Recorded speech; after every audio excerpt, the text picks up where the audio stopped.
Assalamualaikum warahmatullahi ta'ala wabarakatuh. Bismillahirrahmanirrahim. Alhamdulillahirabbil alamin. Wassalatu wassalamu ala asyrafil anbiya'i wal mursalin wa ala alihi wa sahbihi ajma'in.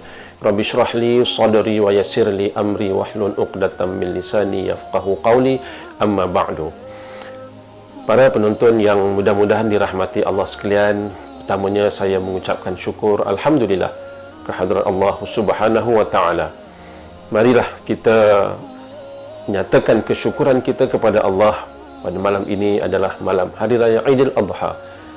Esok tanggal 10 Zulhijjah 1444 Hijrah, insya-Allah kita akan sama-sama menyambut Hari Raya Aidil Adha pada tahun ini. Para pendengar, para penonton sekalian, sebut sahaja Hari Raya Aidil Adha, suka saya menarik perhatian para penonton sekalian kepada dua perkara. Kita tak boleh lari daripada dua perkara apabila menyebut tentang Hari Raya Aidil Adha. Yang pertamanya adalah ibadat haji dan yang keduanya adalah ibadat korban. Menyebut tentang ibadah haji, Allah Ta'ala mengingatkan kita di dalam surah Al-Hajj ayat 27. A'udzubillahi minasyaitonirrajim.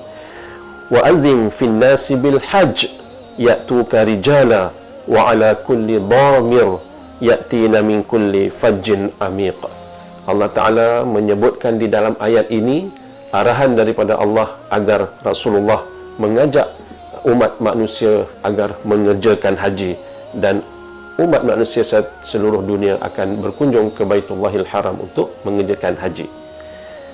Suka saya memberi ingatan di sini bahawa untuk mengerjakan ibadah haji, khususnya bagi kita rakyat Malaysia, kita mestilah melalui tabung haji.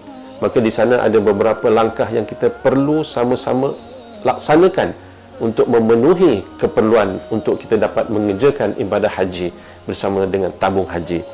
Yang pertamanya, langkah pertama, kita mestilah membuka akaun tabung haji. Langkah kedua, setelah kita membuka akaun tabung haji, kita perlulah mendaftar diri untuk mengerjakan haji dengan kita membuat simpanan sebanyak RM1,300. Langkah seterusnya adalah kita menabung di dalam akaun tabung haji, dan langkah yang keempat adalah kita menunggu sahaja giliran kita tiba. Insya-Allah suatu hari akan dipanggil oleh pihak tabung haji. Saya nyatakan di sini bahawa ini adalah beberapa langkah yang perlu kita laksanakan agar mudah-mudahan suatu hari nanti kita dipanggil oleh Allah Ta'ala untuk mengerjakan haji. Kerana apa? Sekiranya ini kita tidak laksanakan, takut-takut nanti kalau Allah Ta'ala matikan kita sebelum kita sempat menunaikan ibadah haji, mudah-mudahan usaha yang kita lakukan ini diterima oleh Allah sebagai suatu hajat kita, niat kita untuk mengerjakan ibadah haji di Tanah Suci Mekah. Kerana ingat, mengerjakan ibadah haji itu adalah menjadi salah satu daripada rukun Islam. Para penonton yang mudah-mudahan dirahmati Allah sekalian, yang kedua, tak dapat lari daripada Hari Raya Aidil Adha ialah kita melaksanakan ibadah korban. Allah Ta'ala mengingatkan di dalam surah Al-Kawthar ayat 2, Inna a'tayna kal kawthar, maka hendaklah kamu laksanakan solat, dan selepas itu laksanakanlah sembelihan korban. Fasalli li rabbika wanhar, hendaklah kamu solat dan kepada Allah, dan selepas itu laksanakanlah ibadah korban. Para penonton yang dihormati sekalian, sesungguhnya ibadat korban ini adalah suatu ibadat yang sangat dituntut untuk kita laksanakan pada Hari Raya Aidil Adha. Rasulullah berpesan kepada kita suatu amalan yang sangat kita digalakkan, dituntut kita laksanakan pada Hari Raya Aidil Adha adalah melaksanakan ibadah korban. Oleh sebab itu, saya menyeru para penonton sekalian, sekiranya kita tak berkesempatan untuk melaksanakan ibadah korban pada tahun ini, maka hendaklah kita sama-sama berazam, berniat dan seterusnya berusaha. Sekiranya kita rasa tak mampu untuk mengeluarkan sekaligus sejumlah wang, kita mestilah ada usaha untuk menabung. Buatlah satu tabung yang disebut tabung korban, tabung ibadah korban. Ini perlu kita lakukan kerana ibadah korban ini adalah suatu ibadah yang sangat dituntut pada hari raya Aidul Adha. Para penonton yang mudah-mudahan dirahmati Allah sekalian,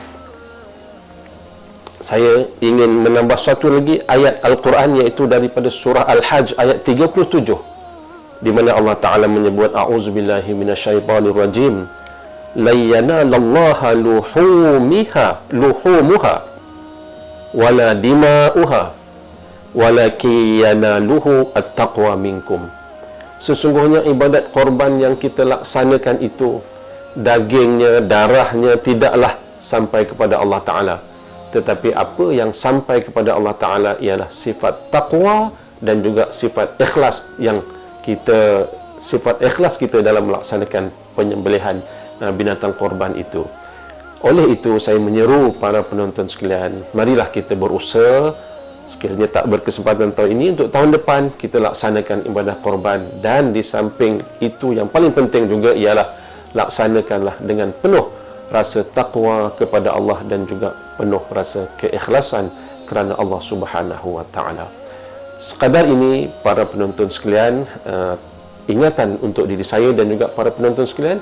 Mudah-mudahan kita semua diberkati dan dirahmati Allah Subhanahu wa Ta'ala. Selamat menyambut Hari Raya Aidil Adha.